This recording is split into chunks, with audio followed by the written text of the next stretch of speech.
मैं सुषमा चौधरी और मेरे साथ पढ़ रहे हैं आप कक्षा 9th की साइंस, और जिसके अंदर बच्चों हम चैप्टर नंबर 1 हमारे आसपास के पदार्थ इनका अध्ययन कर रहे थे। और जिसके अंदर बच्चों हमने पढ़ा था सबसे पहले यानी पदार्थ क्या होते हैं।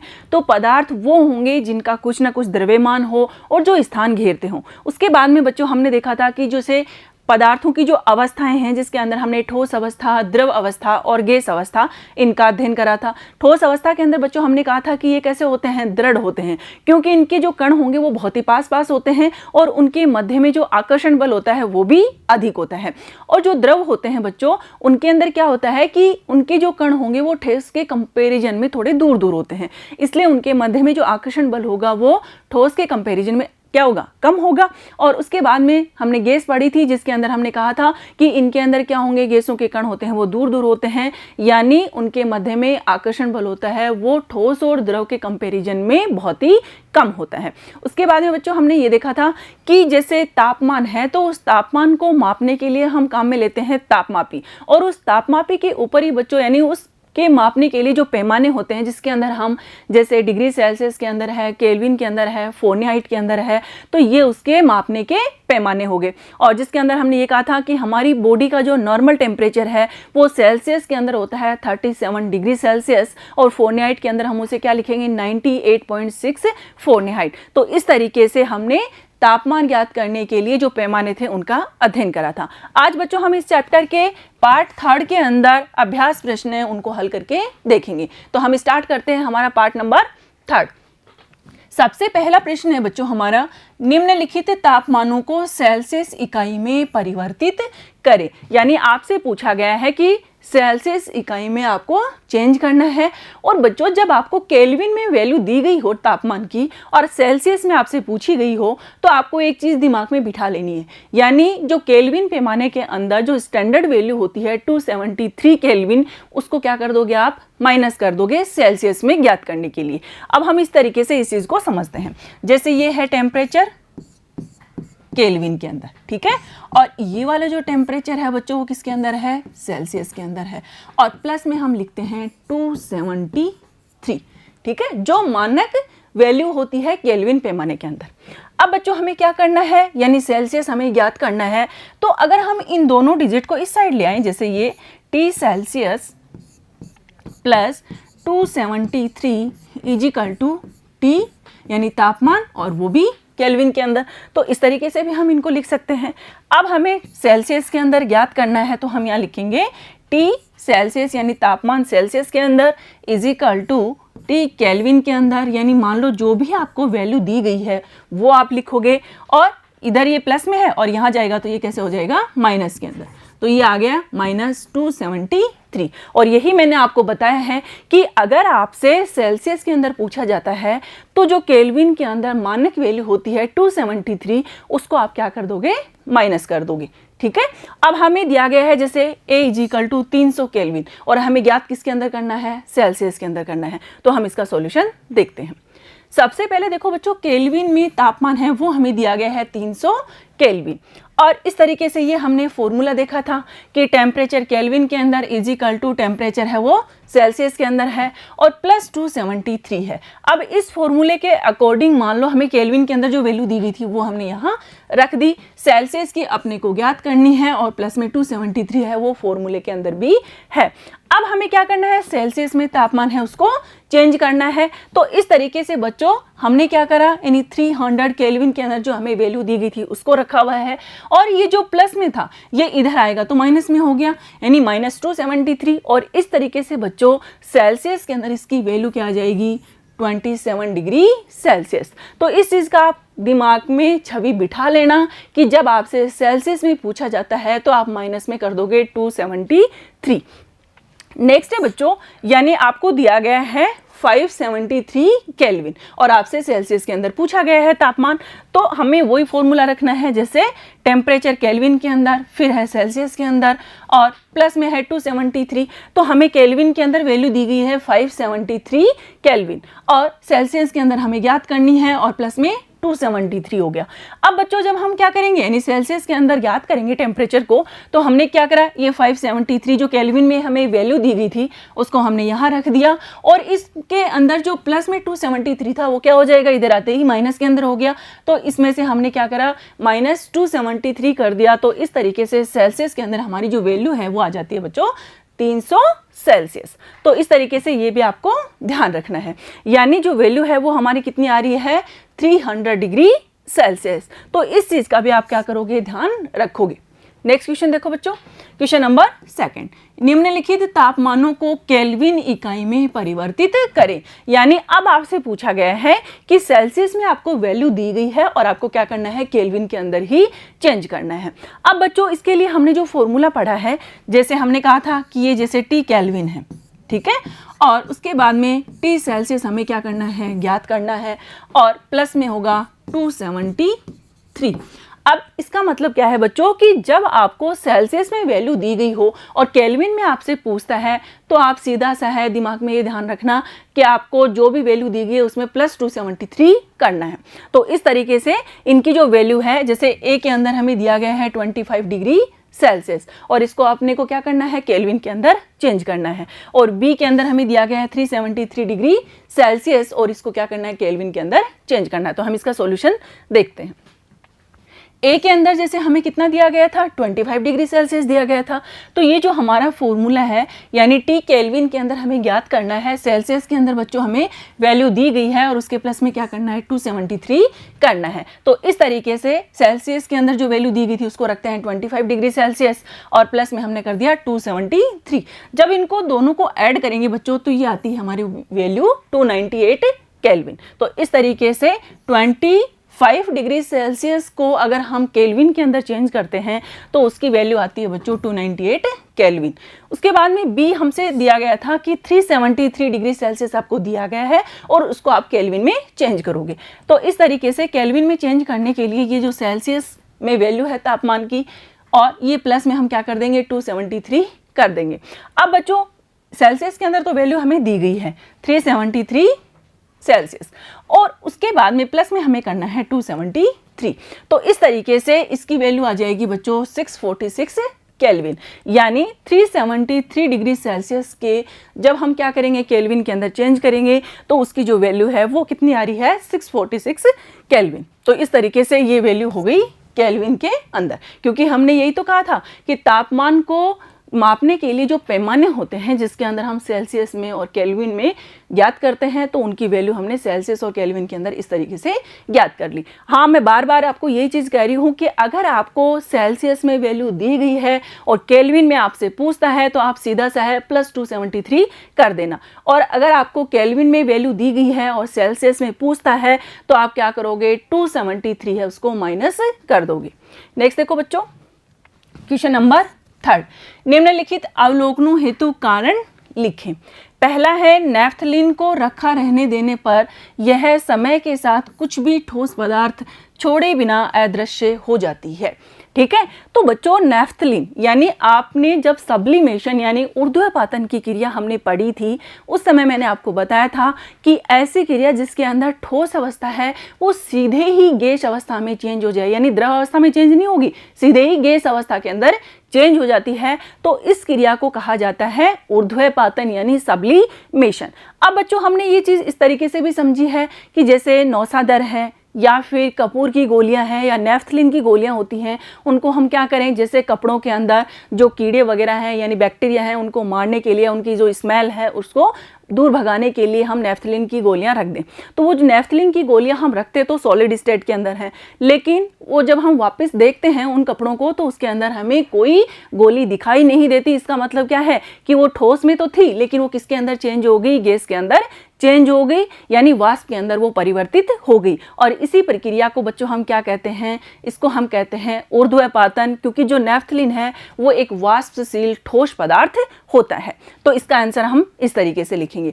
इसी तरीके से बच्चों बी हमें दिया गया है प्रश्न के अंदर, हमें इत्र की गंध बहुत दूर बैठे हुए भी पहुंच जाती है। इत्र का मतलब है परफ्यूम, और परफ्यूम सब लोग समझते हैं, यानी जब हम उस परफ्यूम की बोतल को खोलते हैं तो उससे क्या है, उसकी जो स्मेल है वो पूरी जगह यानी जहाँ भी हम हैं हमारे आसपास फैल जाती है। तो इसका कारण क्या है बच्चों कि जो इत्र होता है वो भी वाष्पशील होता है और उसके जो कण होंगे यानी जैसे ही उसको खोलेंगे तो उसके कण जो गैस के कण हैं उनसे मिक्स होकर और विसरित हो जाते हैं यानी फैल जाते हैं, और जिसके कारण उस इत्र यानी उस परफ्यूम की जो गंध है वो दूर बैठे हुए भी हमारे पास पहुंच जाती है। तो हम इसका आंसर है वो किस तरीके से लिखेंगे देखते हैं। नैफ्थलीन के लिए एक ये लिखेंगे कि ये एक वाष्पशील ठोस पदार्थ है जो ठोस से द्रव अवस्था में आए बिना ही गैस में बदल जाता है, और यही मैंने आपको ऊर्ध्वपातन यानी सब्लिमेशन की क्रिया बताई थी जिसे ऊर्ध्वपातन क्रिया कहते हैं। अतः कुछ समय बाद यह ठोस पदार्थ छोड़े बिना हवा में वाष्प बनकर उड़ जाता है, यानी इसके अंदर क्या होगा, जो ठोस पदार्थ है वो दिखाई नहीं देगा क्योंकि वो किसके अंदर चेंज हो गया, वाष्प के अंदर चेंज हो गया यानी गैस के अंदर चेंज हो गया, और इसीलिए नैफ्थलीन है उसकी जो गोलियां हैं वो हमें कुछ समय बाद में दिखाई नहीं देती। नेक्स्ट देखो बच्चों, इत्र एक वाष्पशील द्रव होता है जो तेजी से वाष्प में बदल जाता है। क्योंकि ये वाष्पशील द्रव है इसका मतलब ये तेजी से क्या होगा, वाष्प के अंदर चेंज हो जाता है तथा वायु के कणों के साथ मिलकर सभी दिशाओं में तेजी से विसरित हो जाता है, और यही कारण है कि इत्र की जो गंध है वो बहुत दूर बैठे हुए भी हमारे पास तक पहुंच जाती है। यानी हमने कहा कि जैसे ही परफ्यूम की बोतल खोली तो उसके जो परफ्यूम की जो गैसीय अवस्था में होने के कारण उनके जो कण हैं वो वायु के साथ मिश्रित हो जाते हैं और वायु के साथ वो क्या होंगे यानी फैल जाते हैं, जिसके कारण उसकी गंध है वो दूर बैठे हुए व्यक्ति को आसानी से मतलब पता चल जाता है उस चीज का। नेक्स्ट देखो बच्चों, क्वेश्चन नंबर 4, निम्नलिखित पदार्थों को उनके कणों के बीच बढ़ते हुए आकर्षण के अनुसार व्यवस्थित करें। अब हमें ए तो दिया गया है जल, ठीक है, और बी हमें दिया गया है चीनी, और सी हमें दिया गया है ऑक्सीजन। तो बच्चों इस चीज को अपन इस तरीके से समझेंगे जैसे ठोस अवस्था होती है, द्रव अवस्था होती है वो, और गैस अवस्था होती है, ठीक है। जैसे जल है ये है क्या है, द्रव अवस्था के अंदर है, ठीक है, और चीनी के यानी क्रिस्टल होते हैं तो इसका मतलब ये कैसे होगी, ठोस अवस्था के अंदर होती है, और ऑक्सीजन है वो एक क्या है, गैस है, तो ये क्या होगी, गैस अवस्था के अंदर होती है। अब बच्चों एक चीज बताओ मुझे कि जब हमने जो पदार्थों की अवस्थाएं पढ़ी थी उस समय हमने देखा था कि जो ठोस अवस्था होती है उसके जो कण होते हैं वो पास पास होते हैं, और जब कण पास पास होंगे तो उनके बीच में आकर्षण भी अधिक होगा। तो इस तरीके से ठोस अवस्था होती है उसके अंदर बच्चों सबसे अधिक क्या होगा, आकर्षण बल होगा, उसके बाद में द्रव के अंदर होगा, और उसके बाद में गैस के अंदर होगा। और यही हमसे क्या है प्रश्न के अंदर पूछा गया है, यानी हमसे यही पूछा गया है कि इनके जो कण हैं उनको बढ़ते हुए आकर्षण के अकॉर्डिंग हमें अरेंज करना है। तो बच्चों हम ये देखते हैं कि जो ठोस हमने बता दिया कि कण पास पास होते हैं इसका मतलब आकर्षण अधिक होता है, और जो द्रव होते हैं यानी उनके जो कण होंगे वो ठोस के कंपैरिजन में थोड़े दूर दूर होते हैं, इसलिए उनके मध्य जो आकर्षण बल होगा वो ठोस की तुलना में कम हो जाएगा। और गैस होती है तो उनके अंदर क्या होंगे, कण बहुत ही दूर दूर होते हैं, इसका मतलब उनके अंदर जो आकर्षण बल होगा वो सबसे कम होगा। तो इस हिसाब से हम कह सकते हैं कि जो ऑक्सीजन है वो क्या है, गैस होने के कारण उनके अंदर जो आकर्षण बल होगा वो सबसे कम होगा। उसके बाद में बच्चों जल के अंदर होगा, और फिर बच्चों किसके अंदर अधिक होगा, आकर्षण बल सबसे अधिक होगा चीनी के अंदर, क्योंकि चीनी कैसी होती है, ठोस अवस्था के अंदर होती है। तो हम इसका आंसर किस तरीके से लिखेंगे ये देखते हैं। ऑक्सीजन है उसके अंदर सबसे कम आकर्षण बल है, उसके बाद में है जल के अंदर, और उसके बाद में चीनी है उसके अंदर सबसे अधिक आकर्षण बल पाया जाता है, जो हमने ठोस द्रव और गैस के माध्यम से आपको बता दिया। अब देखो कारण क्या है, ऑक्सीजन एक गैस है जिसमें कणों के बीच आकर्षण बल न्यूनतम है। द्रव जैसे जल में गैसों से अधिक तथा ठोस यानी जैसे चीनी है के कणों के बीच सर्वाधिक मजबूत आकर्षण बल होता है। तो इस तरीके से हमने इसका आंसर है वो देख लिया। नेक्स्ट क्वेश्चन देखो बच्चों, क्वेश्चन नंबर 5, निम्नलिखित तापमानों पर जल की भौतिक अवस्था क्या है ये आपको बतानी है। तो बच्चों सबसे पहले हमें दिया गया है ए यानी 25 डिग्री सेल्सियस। तो बच्चों हम ये देखते हैं कि जो रूम टेम्परेचर होता है वो ऑलमोस्ट 20 से लेकर 30 डिग्री सेल्सियस के बीच में होता है। यानी हम ये कह सकते हैं कि जब 25 डिग्री सेल्सियस पे है, इसका मतलब जो वाटर की हम 3 अवस्थाएं पढ़ते हैं, यानी ठोस अवस्था जैसे बर्फ होगी, द्रव अवस्था जैसे जल हो गया और गैसीय अवस्था जैसे वाष्प हो गई। तो इस तरीके से हम ये कह सकते हैं कि 25 डिग्री सेल्सियस पे जो वाटर होता है वो किस अवस्था में होगा, लिक्विड स्टेज के अंदर होगा, यानी द्रव अवस्था के अंदर पाया जाता है। उसके बाद में बच्चों जैसे 0 डिग्री सेल्सियस, तो हम ये देखते हैं कि बर्फ और जो जल है उनका जो हिमांक और गलनांक होता है वो 0 डिग्री सेल्सियस होता है। इसका मतलब 0 डिग्री सेल्सियस पर वो ठोस और द्रव दोनों अवस्थाओं में पाया जाता है।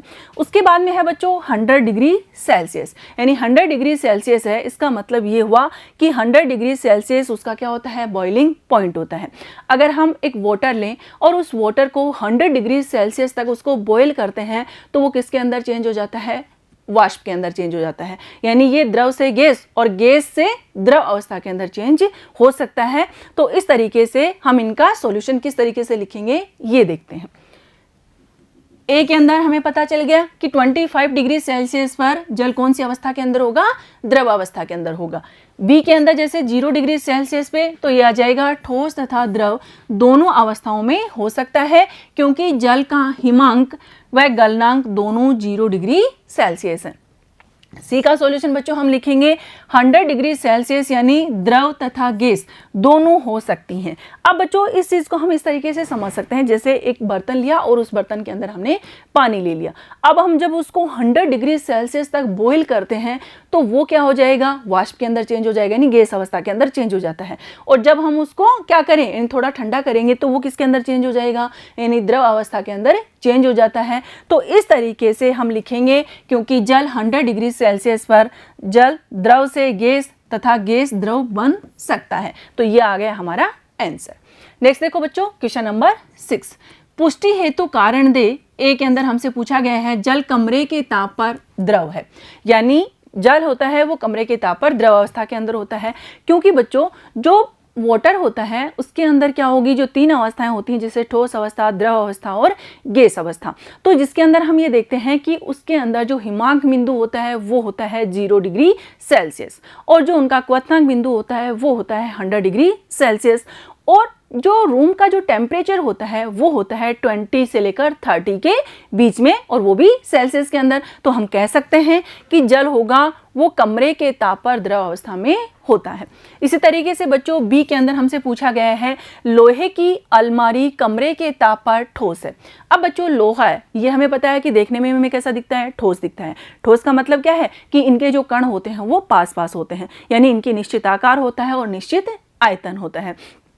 तो लोहा होता है उसका गलनांक होता है वो अधिक होता है कमरे के तापमान से, और जिसके कारण क्या होगा कि ये जो निश्चित आकार और निश्चित आयतन होने के कारण ये दृढ़ होती है और यानी बह नहीं सकती, क्योंकि जो कमरे का ताप है उससे अधिक उसका गलनांक होता है। तो हम इनका आंसर किस तरीके से लिखेंगे ये देखते हैं। ए का सॉल्यूशन हम लिख रहे हैं जल का हिमांक 0 डिग्री सेल्सियस तथा क्वथनांक है वो 100 डिग्री सेल्सियस होता है, इसलिए कमरे के ताप पर जल द्रव अवस्था में पाया जाता है, क्योंकि कमरे के तापमान लगभग 24 डिग्री सेल्सियस होता है। और यही हमने बताया था कि जो कमरे का ताप है वो 20 से लेकर 30 डिग्री सेल्सियस के बीच में पाया जाता है। नेक्स्ट देखो बच्चों बी का सॉल्यूशन हम लिखेंगे लोहे की अलमारी कमरे के ताप पर ठोस है, क्योंकि इसका गलनांक कमरे के ताप से बहुत अधिक होता है। इसका एक निश्चित आकार एवं आयतन होता है तथा ये दृढ़ होता है, यानी बहता नहीं है लोहा। इसीलिए हम कहते हैं कि जो अलमारी होती है वो कमरे के ताप पर ठोस अवस्था में पाई जाती है।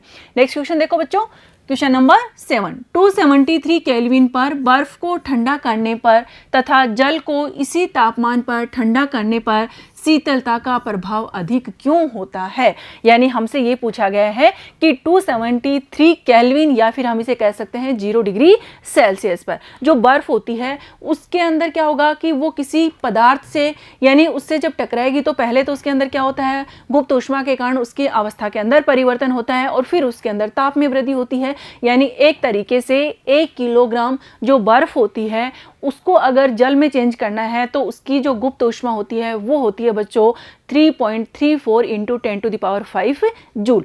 और जिसके कारण क्या होगा कि उसकी जो शीतलता होगी वो अधिक होगी। लेकिन बच्चों जो वाटर होता है उसके अंदर क्या होगा कि उसके अंदर जैसे ही इस टेम्परेचर पर क्या हो जाता है कि वो जो होगा वो सिर्फ ऊष्मा के अंदर ही परिवर्तित होता है, उसके अंदर गुप्त ऊष्मा नहीं होती है और इसी कारण बर्फ के कारण शीतलता अधिक अनुभव होती है। तो हम इसका आंसर किस तरीके से लिखेंगे ये देखते हैं।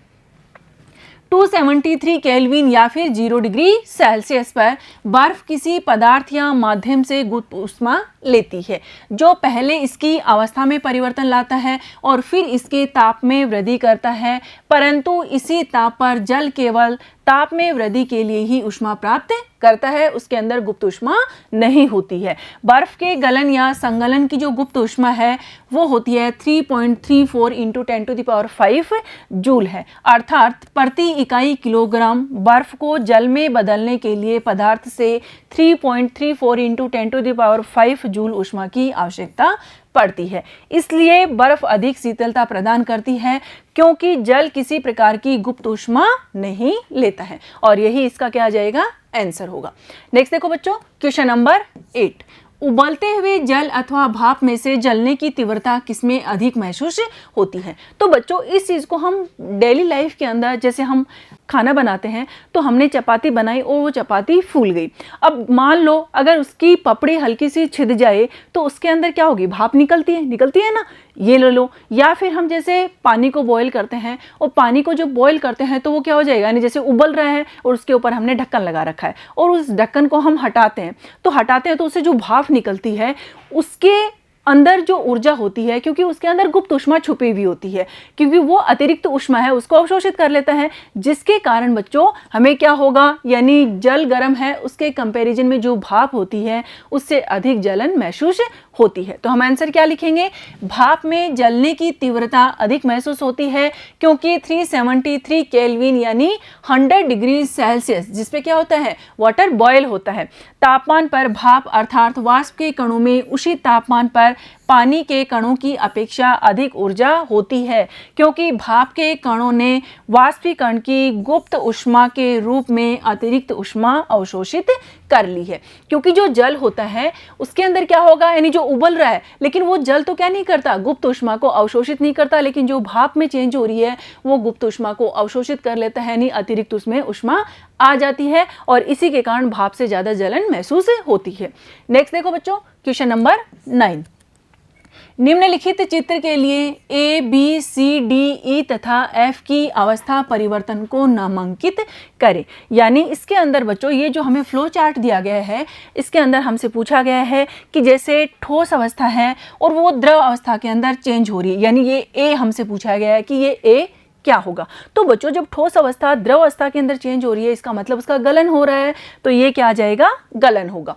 उसके बाद में बच्चों हम बी के अंदर देखते हैं कि जब द्रव अवस्था गैस के अंदर चेंज हो रही है तो उसका वाष्पन हो रहा है। इसी तरीके से गैस अवस्था अगर वापस द्रव अवस्था के अंदर चेंज हो रही है इसका मतलब उसका संघनन हो रहा है। और इसी तरीके से जब द्रव अवस्था वापस ठोस अवस्था के अंदर चेंज हो रही है तो उसका जमना हो गया।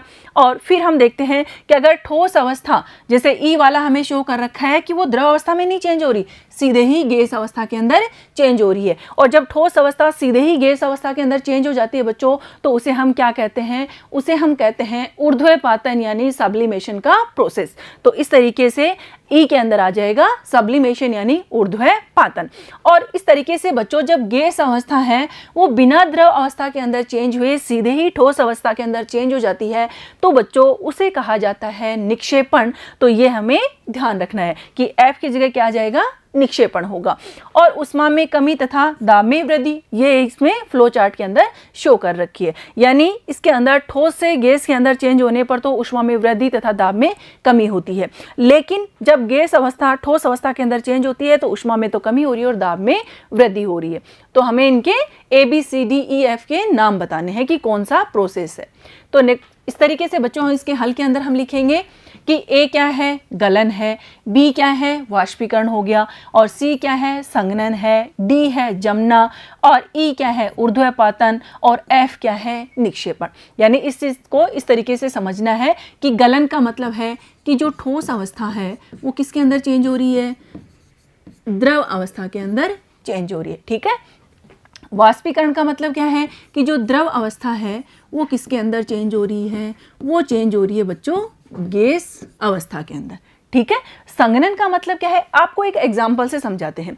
जैसे आपने पानी लिया और उस पानी को आपने गर्म करना शुरू कर दिया, तो जब आप गर्म कर रहे हो तो उसके अंदर जो भाप निकल रही है यानी वो किसके अंदर चेंज हो रहा है, वाष्प यानी गैस के अंदर चेंज हो रहा है। तो द्रव के रूप में जैसे हमने जल लिया था और वो वाष्प जो बन रही है वो गैस होगी। लेकिन बच्चों अगर हम उसके ऊपर ढक्कन लगा रहे हैं तो उसके अंदर छोटी छोटी बूंदें बन रही हैं, यानी वो जो गैस थी यानी जो वाष्प थी वो वापस किसके अंदर चेंज हो रही है, द्रव अवस्था के अंदर चेंज हो रही है। तो उसको हम कहते हैं संघनन। यानी जो गैस अवस्था होती है बच्चों, यानी जो वाष्प अवस्था है वो वापस किसके अंदर चेंज हो जाती है, द्रव अवस्था के अंदर चेंज हो जाती है।